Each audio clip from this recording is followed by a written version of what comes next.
Good day, everybody. My name is Efrain Gonzalez. I am a licensed professional counselor at Southwest Mental Health Center, and I am currently the Assistant Director of Admissions. Today, I'm going to be talking about the effects of bullying on children. What is bullying? According to Kids Health, bullying is when a person is picked on over and over again by an individual or group with more power in terms of physical strength or social standings. In general, it is a behavior that is mean or hurtful to others. Teasing is different, though, in that it is usually less hostile and done with humor rather than harm. It often promotes an exchange between people rather than a one sided dose of intimidation. The psychology of a bully. Why do they bully? One of the reasons, or actually many reasons that they bully, is one, they're looking for attention. Another reason is that they're wanting to be popular. They also like getting what they want. They're trying to make themselves feel more important, big, and powerful. They may also come from families where everyone is angry and shouting all the time. They may think being angry, calling names, and pushing people around is normal. Some copy what they have seen someone else do, for example, at home. Some may have been bullied themselves or suffered other types of abuse. Some may be dealing with difficult situations at home, for example, divorce. They usually have very low self esteem. Bullies usually like to dominate others. They are focused on themselves. They have poor social skills. They have poor social judgment. Some bullies have personality disorders that don't allow them to understand normal social emotions like guilt, empathy, compassion, and remorse. Now let's look at the different types of bullying. One of the big types that happens a lot in today's time is cyberbullying. This is using emails, instant messaging, internet chat rooms, electronic gadgets like camera cell phones.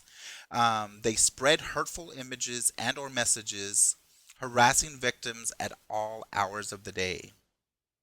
Another type of bullying is emotional bullying, more subtle and can involve isolating or excluding a child from activities or spreading rumors.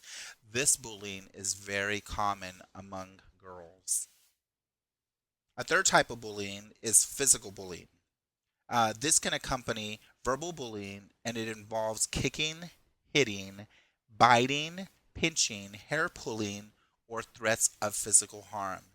A fourth type of bullying is racist bullying. This type of bullying preys on children through racial slurs, offensive gestures, or making jokes about a child's cultural traditions. Another type of bullying is sexual bullying, and this involves unwanted physical contact or sexually abusive or inappropriate comments. The final type of bullying is verbal bullying, which usually involves name calling, insistent mocking, and laughing at a child's expense. Now let's look at who are prone to be victims of bullying.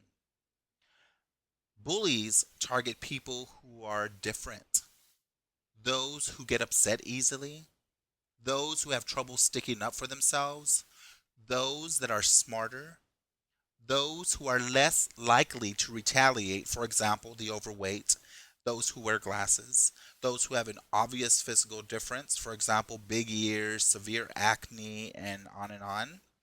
And generally, actually, everyone or anyone can be a victim to bullying. Now, there are signs that a child is being bullied. Let's look at some of those. One sign is bumps and bruises, which are very obvious. Some less obvious signs of a child being bullied are one, inventing mysterious illnesses to avoid going to school, missing belongings or money, sleeping problems, bedwetting. They become very irritable, poor concentration, unexpected changes in their routine, and problems at school. Now, some of the more long term effects of being bullied is problems with forming relationships as adolescents and adults. Substance abuse issues are pretty common, depression, anxiety, And these kids are more likely to think about suicide than anybody else. Some recommendations for children who are bullied. One recommendation for younger kids is just easily tell an adult. But for teenagers, it could be a little different. If it threatens to lead to physical danger and harm, report it to an adult first of all. History tells us numerous high schoolers have died when stalking, threats, and attacks went unreported, and the silence gave the bully license to become more and more violent. Try to avoid being alone. Remain part of a group. If combating psychological and verbal bullying, one of the biggest things that research says is to act brave. Sometimes just acting brave is enough to stop a bully. If you walk by as though you are not afraid and hold your head high, a bully may be less likely to give you trouble. Another thing is ignoring a bully and walking away. Simply ignoring a bully's threats and walking away robs the bully of his or her fun. Bullies want a big reaction to their teasing and meanness. Another thing is hold the anger.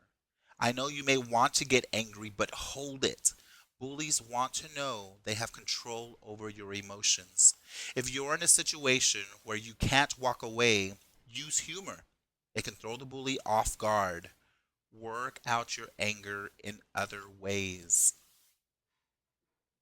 Stand up for yourself. Kids can stand up for themselves with words by telling the bully to stop it and then walk away. Kids also can stand up for each other by telling a bully to stop teasing or scaring someone else and then walk away together. A big thing that you don't want to do is not get physical. Not only are you showing your anger, you can never be sure what the bully will do in response. Talk about it. It may help to talk to your guidance counselor, teacher, friend, and other really important people close to you. Talking can be an outlet for the fears and frustrations that can build when being bullied. Find your true friends. If you're being bullied by rumors or gossip, find a couple of true friends you can confide in. Set the record straight. Now, this is for parents. What can you do, parents, if your child is being bullied? One thing that you can do is be a good listener. Don't add to the burden by becoming angry. Validate your child's feelings. Don't minimize. Reassure your child that he or she is not to blame. Explain that bullies are often confused or unhappy people who don't feel good about themselves. Now, how do we help a bully? Emphasize that bullying is a serious problem and you will not tolerate it. Give consequences as needed. Teach the child to be nice and respectful to people who are different. Explain that everyone has rights and feelings. Find out if the child's friends are also bullying. Set limits. Help the child find non-violent ways to react. Observe the child interacting with others and praise appropriate behaviors. Talk with school staff and ask how they can help the child too. And also, set realistic goals and don't expect an immediate change. Assure the child that he or she is a great person and is loved, but it is the behavior that is not liked. Well, I hope that this discussion has been informative and you have learned something. And in conclusion, bullying has become a big problem in schools and in our communities. It is such a large problem that many children are being admitted to psychiatric hospitals and needing other kinds of mental health help for it. It is up to adults to be more proactive and helping both the victim and the bully. Thank you very much.